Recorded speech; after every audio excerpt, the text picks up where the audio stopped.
sebelum tu kita nak kembali dalam pengisian MHI hari ini berkenaan dengan COVID-19 ini. Saya tak tahu lah ini gelombang kedua atau ketiga, tetapi kita dah berada dalam PKP ataupun PKPB dengan hari yang lama, dah berbulan-bulan dan dah masuk bulan 6, dah separuh tahun dah. Jadi kita nak bincang berkenaan dengan kemungkinan berkenaan dengan gelombang seterusnya mengenai dengan COVID-19 ini. Kita nak bersama dengan Dr. Samsul Ambia Ismail Ahmad, merupakan Ketua Jabatan dan Pakar Kecemasan dan Trauma Hospital Teluk Intan Jabatan Kesihatan Negeri Perak, Kementerian Kesihatan Malaysia. Terima kasih bersama kami, Doktor. Terima kasih. Ya, selamat. Sihat Alhamdulillah sihat. Raya okey, betul? Alhamdulillah. Terima kasih Masya jemput berkenaan saya. Dengan kita masih lagi berada dalam Syawal ni. Jadi kita ni kalau Syawal 30 hari raya. Ya, betul. Tapi tahun ni berbeza sedikitlah kan. Kita berdepan dengan pandemik dunia ini. Jadi bagaimana sebenarnya kita nak tahu juga berkenaan dengan perkembangan terkini COVID-19 di negara kita. Ya, saya rasa Assalamualaikum warahmatullahi wabarakatuh. Salam sejahtera kepada semua pendengar MHI dan juga rakan di pentas.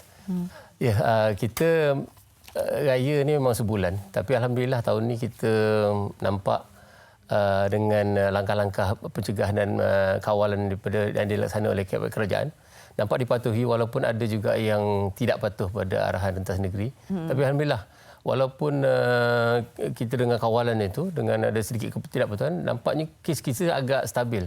Tidak ada sebarang menunjukkan peningkatan yang agak ketara, kecuali beberapa kes yang dilaporkan di depo tahanan yang menunjukkan peningkatan. Tapi sebenarnya jangkitan dalam kalangan warga kita tak berapa tinggi. Tapi ialah tapi dah ada raya-raya ni tu kita risau. Saya kerja di Jabatan Kecemasan sebagai ketua jabatan sana.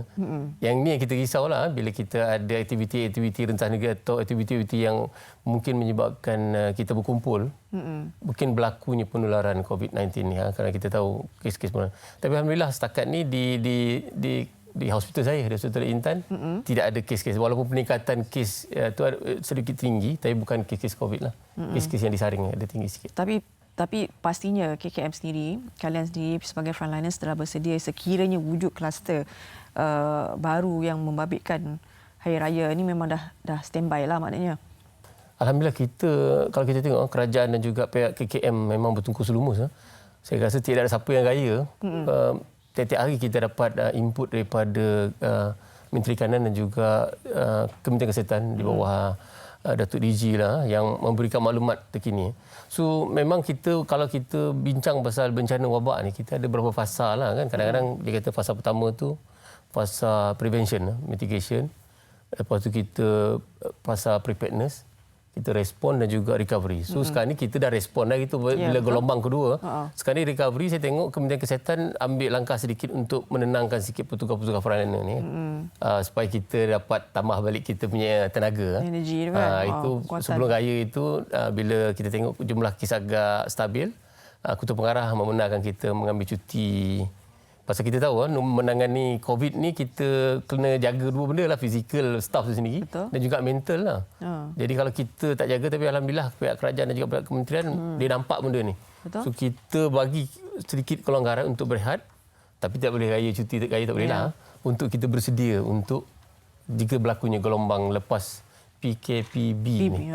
Pasal kita ada pergerakan sikit kan, so mungkin ada gelombang. Banyak sebenarnya soalan nak kita ajukan kepada doktor ni, dari segi penugasan, dari segi pengalaman diri itu sendiri. Kita bukan berdua, di hujung sana itu dia contingent. Assalamualaikum. Rumah biru. Don kami hari ini.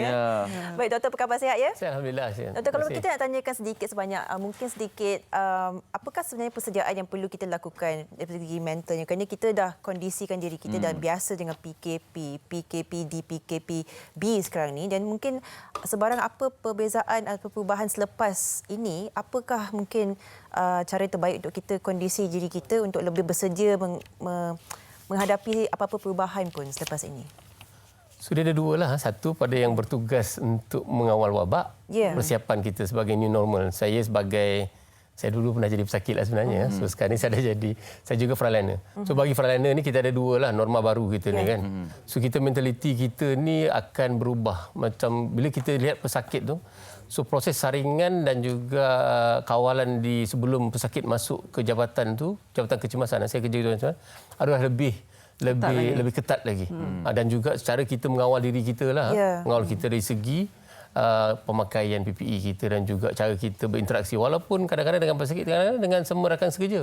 Pasal macam saya kena dulu, di antara rakan sekerja pun dapat jangkitan. Kalau kita tengok kluster-kluster hospital, ialah di kalangan rakan sekerja. Tapi bagi orang awam ni dia kena ada new normal lah. Kita saya rasa lah tidak akan berterusan lah kita duduk di rumah ni kan.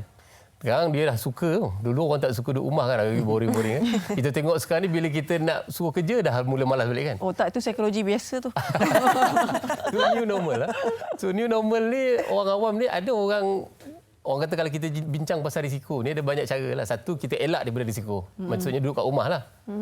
Kalau tak boleh elak macam kita lah, macam wartawan, macam orang MHI, saya kerja terpaksa keluar.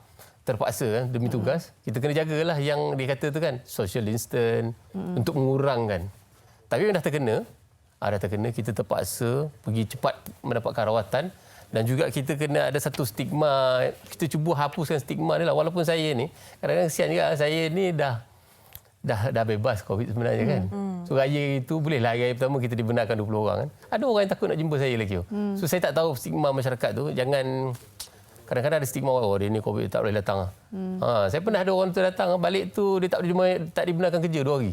Pasal lepas datang melawat rumah saya. Itu new normal kita. Doktor, sebenarnya secara jujurnya bukan hanya masa raya. Sekarang ni pun kebimbangan itu ada. Tu stigma dalam kalangan kami lah. ini Baik. Sebenarnya banyak. Tapi itu stigma yang harus kita kendalikan dengan baiklah kan. Pastinya ini antara soalan yang boleh kita, apatah lagi doktor seorang frontliners kan mendapat ketika bertugas berperang dengan pandemik ini. Dan kita nak tanya juga bagaimana doktor berada dalam situasi itu. Apatah lagi mengetahui bahawa ahli keluarga turut mendapati positif kan. Itu sebentar nanti. Kita berehat seketika dulu boleh doktor? Boleh insya-Allah. Doktor jangan sedih doktor. Okey, kita akan bersama dengan doktor sekali lagi dengan rakan Rumah Biru di hujung sana nanti. Semuanya selepas ini di MHI.